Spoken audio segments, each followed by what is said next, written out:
Assalamualaikum dan salam sejahtera bersama saya Nur Zamri dalam Semasa 4.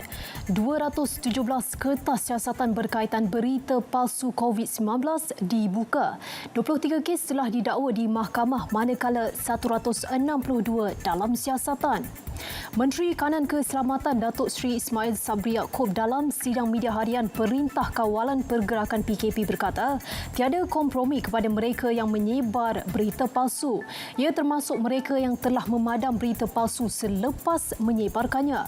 Dalam pada itu, beliau maklumkan pihak berkuasa akan bertindak lebih tegas pada PKP tahap 3 yang bermula esok hari. Sesiapa yang ditahan akan direman dan dikenakan tindakan mahkamah dan tiada lagi pengeluaran notis kompaun.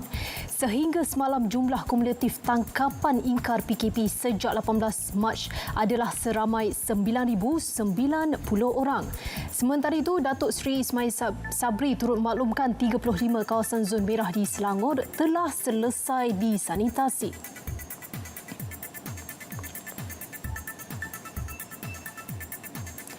1.1 juta permohonan program Air Lestari KWSP diluluskan melibatkan jumlah pengeluaran RM572 juta untuk bulan Mei ini.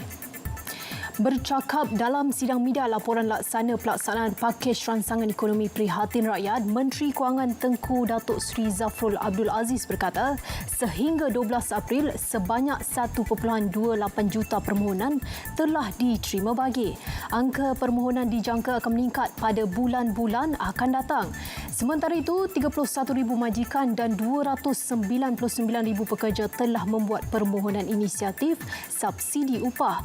Daripada jumlah itu, 98% merupakan syarikat kecil dengan jumlah pekerja seramai 75 orang dan ke bawah.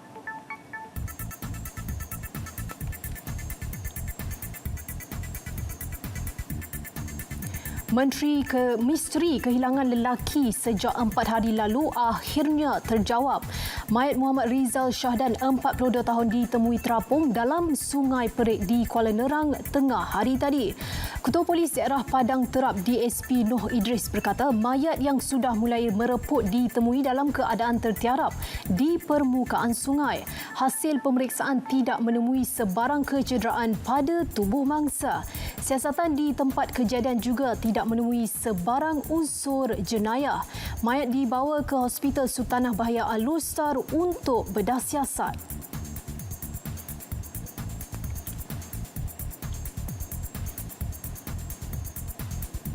Isu berkaitan hubungan kekeluargaan dan pekerjaan adalah antara tekanan paling biasa dikenal pasti dalam kalangan masyarakat semasa tempoh pelaksanaan Perintah Kawalan Pergerakan PKP.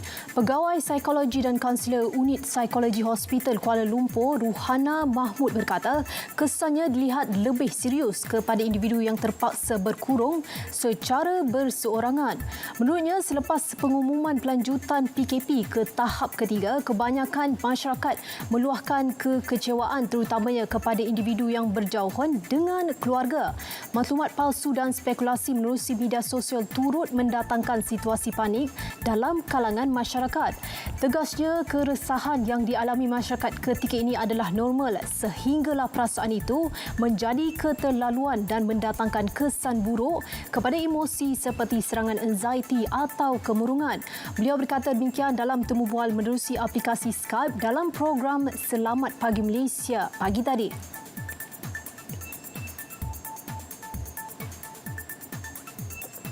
Selaras dengan Perintah Kawalan Pergerakan, stay at home, duduk di rumah dan jangan keluar. Saya Nur Zamri, Assalamualaikum.